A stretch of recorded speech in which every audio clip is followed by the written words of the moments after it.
আজ আমি আপনাদের যে গল্পটি শোনাতে বসেছি তা এডগার অ্যালেন পোয়ের লেখা ছোট গল্পগুলির মধ্যে একটি। তাহলে শুরু করা যাক আজকের গল্প, the fall of the house of Usher. সেদিন ছিল এক বিষণ্ণ শরতের বিকেল। আকাশ কালো মেঘে ঢাকা, বাতাসে শীতলতার ছোঁয়া। আমি একা ঘোড়ায় চড়ে যাচ্ছিলাম দীর্ঘ নির্জন প্রান্তরের মধ্যে দিয়ে। অনেকটা পথ পাড়ি দেওয়ার পর হঠাৎ চোখে পড়ল এক বাড়ি, পুরনো, অদ্ভুত, নিঃশব্দে দাঁড়িয়ে থাকা এক অট্টালিকা। এই বাড়িটির নাম আশার বাড়ি। এক মুহূর্তেই আমার হৃদয় ভারী হয়ে গেল। এই বাড়ির দিকে তাকালে এক অদ্ভুত অনুভূতি হয়। বুকের ভেতর কেমন যেন হিমশীতলতা নেমে আসে। চারপাশের দৃশ্যও তেমনি। একটা নিস্তেজ হ্রদ, সেই হ্রদের কালচে জলে বাড়ির বিকৃত প্রতিচ্ছবি, শুকনো গাছ, ভগ্নপ্রায় দেয়াল। সব মিলিয়ে মনে হলো যেন মৃত্যু আর অশুভ ছায়া এই জায়গাটাকে ঘিরে রেখেছে। আমি এখানে এসেছিলাম আমার শৈশবের বন্ধু রড্রিকের ডাক পেয়ে। অনেক বছর দেখা হয়নি। হঠাৎ একদিন তার কাছ থেকে চিঠি এলো। চিঠিতে সে লিখেছিল সে দৈহিক ও মানসিকভাবে ভীষণ অসুস্থ, সে অসহায় আর আমার সঙ্গ দরকার। চিঠির ভাষা এত তীব্র, এত মরিয়া ছিল যে আমি বাধ্য হলাম। কিন্তু বাড়িটিকে দেখে আমার ভেতরে অদ্ভুত এক অস্বস্তি জন্ম নিল। এটা কি কেবল বাড়ির পুরনো ভগ্নরূপের কারণে, নাকি এর সঙ্গে জড়িয়ে আছে কোনো অশুভ রহস্য? বাড়ির ভেতরে প্রবেশ করতেই এক অদ্ভুত শীতলতা আমাকে আঘাত করল।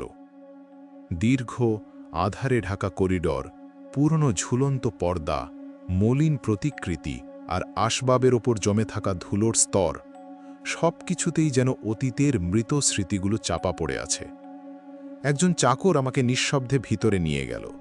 পদক্ষেপের শব্দ করিডরের ফাঁকা জায়গায় অদ্ভুতভাবে প্রতিধ্বনিত হচ্ছিল। আমার মনে হচ্ছিল আমি যেন এক কবরের ভেতর দিয়ে হাঁটছি। অবশেষে আমি পৌঁছালাম আমার বন্ধু রড্রিকের কাছে। তাকে দেখে আমি হতভাগ হয়ে গেলাম। শৈশবে যাকে আমি চিনতাম, এখন সে যেন সম্পূর্ণ অন্য মানুষ। তার মুখ ভীষণ ফ্যাকাশে, ঠোঁট কাঁপছে, চোখের ভেতর অস্বাভাবিক এক আগুন জ্বলছে। মুখে অনেক দিনের না কাটা দাড়ি, লম্বা চুল অগোছালো হয়ে রয়েছে, সাদা চামড়ার নিচে শিরাগুলো স্পষ্ট হয়ে উঠেছে। সে যেন এক জীবন্ত প্রেতাত্মা। আমাকে দেখে রড্রিক হালকা হাসলেন, কিন্তু সেই হাসির মধ্যে আনন্দ নয়, ছিল কেবল যন্ত্রণা। সে বলল, তুমি এসেছ, আমি জানতাম তুমি আসবে। আমার অবস্থা ভয়াবহ, আমি এই যন্ত্রণা আর সহ্য করতে পারছি না। তার কণ্ঠস্বর কাঁপছিল। সে জানালো সে এক অদ্ভুত অসুখে ভুগছে। শব্দ, আলো, এমনকি সাধারণ স্পর্শও তার কাছে অসহনীয় যন্ত্রণার মতো লাগে। সব কিছুর প্রতি তার ইন্দ্রিয়গুলো অস্বাভাবিকভাবে সংবেদনশীল হয়ে উঠেছে। তারপর সে ফিসফিস করে বলল, শুধু আমি নয়, আমার বোন লেডি ম্যাডেলিনও এই একই মরণ ব্যাধিতে ভুগছে। সে প্রতিদিন মৃত্যুর দিকে এগিয়ে যাচ্ছে। আমি বুঝতে পারছি যখন সে চলে যাবে তখন আমিও শেষ হয়ে যাব, কারণ আমরা দুজন আসলে একে অপরের সঙ্গে বাঁধা, ঠিক এই বাড়ির মতো। এ কথা বলে রডরিক গভীরভাবে নিঃশ্বাস ফেলল, আর তার চোখে ভয়ানক আতঙ্কের ছায়া ফুটে উঠল। রডরিকের কথা শুনে আমি ভেতরে ভেতরে অস্বস্তি বোধ করছিলাম, কিন্তু আরও বিস্মিত হলাম যখন প্রথমবার দেখলাম তার বোন লেডি ম্যাডেলিনকে। এক বিকেলের আলো আধারে হঠাৎ করিডরের এক প্রান্ত দিয়ে ধীরে ধীরে চলে যাচ্ছিল সে। তার পদক্ষেপ ছিল প্রায় শব্দহীন, যেন মাটিতে পা পড়ছে না। মুখ একেবারে মোমের মতো সাদা, চোখ দুটো গভীর অন্ধকারে ডুবে আছে।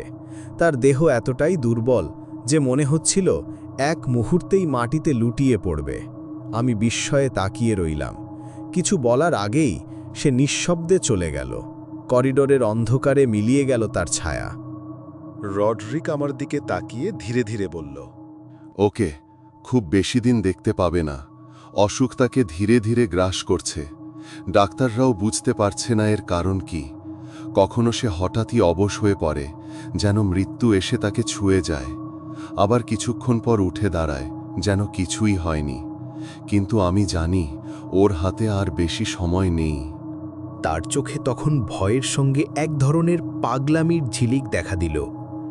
আমি তাকে সান্ত্বনা দেওয়ার চেষ্টা করলাম, কিন্তু মনে হচ্ছিল এই বাড়ির অদ্ভুত পরিবেশ, তার অসুস্থ মন আর বোনের মৃত্যু ছায়া সব মিলে তাকে আরও ভেঙে দিচ্ছে। পরবর্তী কয়েকদিন আমি সেই বাড়িতেই রইলাম। আমি রড্রিককে গান গেয়ে শোনাতাম, বই পড়ে শোনাতাম, ছবি আঁকতাম আর বেশিরভাগ সময় তার সাথে গল্প করতাম। কিন্তু তার মনের অশান্তি একটুও কমছিল না, বরং দিন যত যাচ্ছিল সে আরও ভয়ঙ্কর আতঙ্কে নিমগ্ন হয়ে পড়ছিল। একদিন রড্রিক আমার ঘরে এসে ভাঙা কণ্ঠে বলল, ও আর বাঁচবে না, আমার বোনের হাতে আর বেশি সময় নেই। আমি হতবাক হয়ে গেলাম। সেদিনই ঘোষণা করা হলো লেডি ম্যাডেলিন মারা গেছেন। লেডি ম্যাডেলিনের মৃত্যু নিয়ে ডাক্তাররা নিশ্চিত ছিলেন না, তবে রড্রিকের জেগের কাছে আর কোনো কথা চলে না। রড্রিক সিদ্ধান্ত নিল যে ম্যাডেলিনকে কদিন বাড়ির ভেতরে রাখা হবে কবর দেওয়ার আগে, কারণ আশার পারিবারিক কবরস্থান অনেক দূরে, আর রড্রিক চায় না এত তাড়াতাড়ি তার বোনকে বাইরে নিয়ে যাওয়া হোক। আমাকে সে সাহায্য করতে বলল। আমি সম্মত হলাম, যদিও ভেতরে ভেতরে অদ্ভুত শঙ্কা হচ্ছিল। আমরা দুজন মিলে মৃতদেহটি নামিয়ে আনলাম বাড়ির নিচতলার এক অন্ধকার কক্ষে। ওই কক্ষটি ছিল ভেতরে ভেতরে স্যাঁতস্যাঁতে, ভারী দরজায় লোহার কপাট আর চারপাশে পুরনো কাঠের গন্ধে ভরা। সেখানে আগে অস্ত্র আর পুরনো ধাতব জিনিসপত্র রাখা হতো। আমরা ম্যাডেলিনের দেহ একটি কফিনে শুইয়ে দিলাম। তার মুখ তখনও জীবন্ত মানুষের মতো লাগছিল, ঠোঁটে হালকা লাল আভা। চোখ বন্ধ হলেও আমার মনে হলো যেন চোখের পাতা সামান্য কাঁপছে। আমি থমকে গেলাম। মনে হলো সত্যি কি সে মৃত? কিন্তু রডারিক কাঁপা কণ্ঠে বলল, ও চলে গেছে, শুধু দেহটাই পড়ে আছে। কফিনের ঢাকনা বন্ধ করা হলো। ভারী দরজাটা তালা দিয়ে বন্ধ করে আমরা বাইরে এলাম। কিন্তু সেই দিন থেকে রড্রিকের অবস্থা আরও ভয়ানক হয়ে উঠল।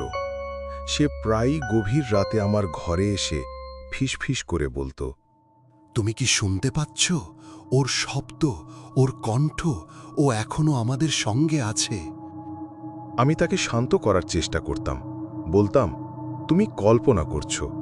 কিন্তু ভেতরে ভেতরে আমারও বুক কেঁপে উঠত, কারণ কফিনের ভেতরে শুইয়ে রাখা লেডি ম্যাডেলিনের সেই শেষ মুখচ্ছবিটি আমার চোখ থেকে এক মুহূর্তের জন্য সরছিল না। দিন কেটে যাচ্ছিল ধীরে ধীরে।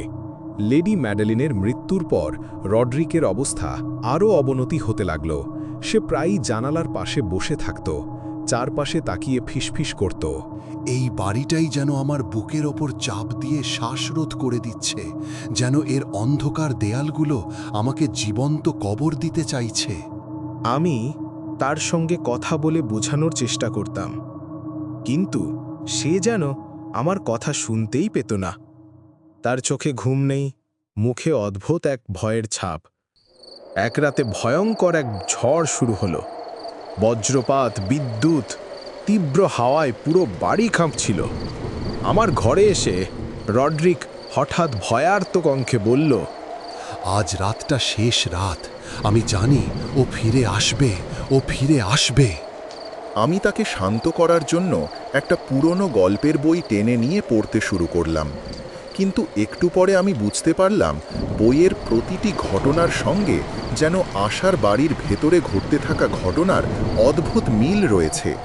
আমি অবাক হয়ে পড়তে লাগলাম।